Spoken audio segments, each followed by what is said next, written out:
Hey, how you doing today? Fern back with you again to go over some lessons of the week. Okay, last week I talked about how some people expect their dog just to know stuff without actually training the behaviors. And I had a session or two this week that kind of made me think about that a little bit more, because I find a lot of people are doing things with their dog and they're really teaching. They expect the dog to know things, but then they're missing the easiest way to teach a dog something, and that is with a food reward. I'm just baffled where some people say, oh, he doesn't like his crate, he never likes to go in his crate, I gotta drag him in his crate. And I'm like, well, why don't we just use food and put him in his crate and shape that behavior? You know, you should never have to force your dog to do anything. He should voluntarily want to do it. The way to make him voluntarily want to do it is make it rewarding. I just can't believe how many people miss this. Make it rewarding. Make your dog want to do it. So always think, what am I asking my dog? Why would he want to do this? Would I want to do this? Would I want to go in a crate if every time you put me in there, you're leaving for 8 hours? No, get me the hell away from that crate.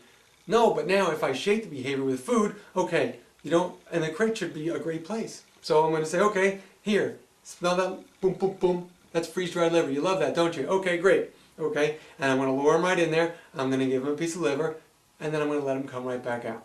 So, and I'm going to do that constantly throughout the day. Here, liver, I may say, go to your crate or go to bed or whatever you want, if you want to, whatever word you want to attach to it.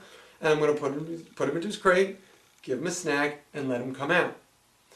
Then only 1 out of 30 times am I actually going to put him in and close the door. So 1 out of 30, I get closed in there, but the other 29, I just get a snack and I gotta come out, and we're shaping the behavior. So eventually you phase out the food, so you start doing the food every other time, then every third time, then every fifth time, till eventually you're just like, go to bed. And he just runs over there because we've shaped the behavior, we made him want to do it. I don't have to push him in there and squeeze him in there and trap him in there. No, he wants to do it. You know, if someone says, my dog growls me when I try to get him off the bed. So why not teach him to want to get off the bed? Say, okay, here boy, look at this, woohoo! Oh great, you get liver for that too, isn't that awesome? Who wouldn't want to come off the bed for liver? So think about it. We need to teach them the right way. Food is the best motivator for dogs. That is the highest impact for most dogs. Some dogs aren't that food motivated, and depending on the dog, depends on what the reward I give. For real, more serious problems. Basically, the less your dog wants to do something, the more I up the reward. So for like an anxiety, or I worked with a dog today that had this irrational block about going outside. Did not want to go outside, was very anxious, and would put up quite a fight to go outside.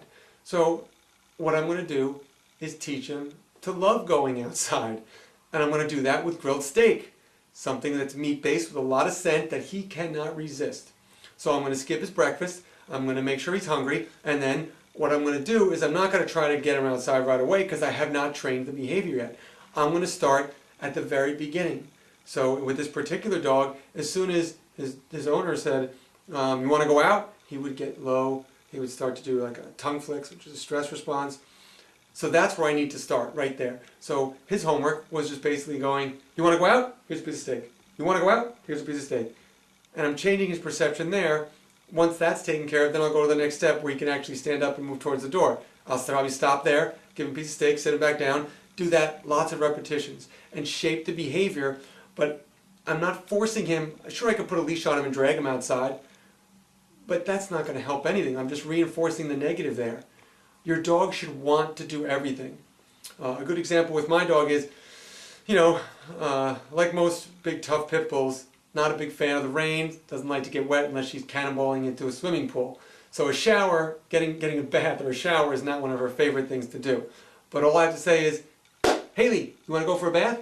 And she perks up and she races me up the stairs and jumps in the tub. Not because she likes a bath, but because I shaped that behavior and made her want to do it because I give her a tasty treat when she jumps in. Once she's in there, she kind of goes, gets her treat, and she's like, all right, whatever, do what you got to do. I hose her down and wash her up. Then afterwards, I start to dry her, and she starts to get really excited because she knows afterwards we play. And that's awesome. So although she doesn't particularly love the bath, she voluntarily goes because I bookend it with two of her favorite things. So that's great. If I got to put drops in my dog's ears, which she doesn't particularly like, that feeling can't be really great, mushing liquid in her ears. I just show her the dropper and I say, hey, come on, let's do this. And she'll come right over because I'm going to sweeten the deal with some food. She's food motivated. So even though the drops are unpleasant, freeze-dried liver is better. And she just puts up with that for a couple seconds, then she gets some pieces of freeze-dried liver. So the goal is never to have to chase your dog or force your dog to do anything. You just have to train them to voluntarily love it. And dogs are awesome. I mean, a food-motivated dog, you can train anything. If they're not real food-motivated, you have to experiment a little bit with finding some high-impact reward, like for this dog it was steak. And also skipping a meal, getting them hungry, might help them be more motivated by the food. Some dogs are toy motivated, so experiment with it, but really think about how you're motivating your dog, because dogs are pretty simple. They'll do what's rewarding. If you make it rewarding for them, they will do it happily. So keep that in mind, train your dogs well. There's nothing wrong with lots of positive reinforcement. Make them love everything.